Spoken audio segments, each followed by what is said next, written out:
Hi everyone, this is Marcia. Welcome back to my channel and welcome to this week's video.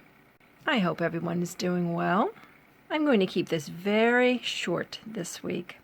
It's really just a show and tell because I've already made the project. This is the bracelet we made on our last video and I had some beads left over, so I thought I would use them up and make a couple pair of earrings. The first pair, let's see, these and the round beads were together on a card. And I didn't use any of these flat beads in this project, but I thought I'd go ahead and make a pair of earrings with them using the last two drops, the last two round beads as drops on these earrings. I did them in the sterling silver. And even though they are not an exact match to the bracelet, they are amethyst, they complement it, and each piece is a standalone, so you can wear them together or separately. These were what was left over, and I still have more, but I found two that were very similar in shape and size. You know, when they're like this, they're very irregular. It's hard to find two exactly alike.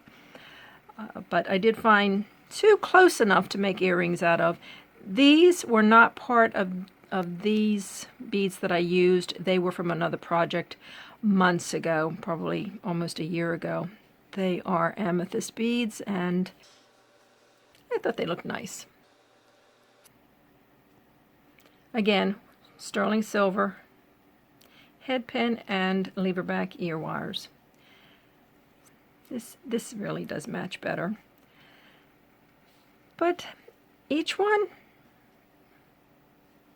you know, depending on whether you want to go very, well, not very small, but smaller and more delicate, or the chunky.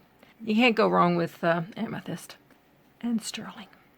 So that's it. Just wanted to share those. I was going to make them do the tutorial on camera, but you've seen me make earrings before, so just decided to go ahead and do it and get them out and show you that I did use some more of the beads. So hopefully I'll have a longer tutorial style video coming up. So until then, I hope you all take care, and I'll see you in that next video. Bye-bye.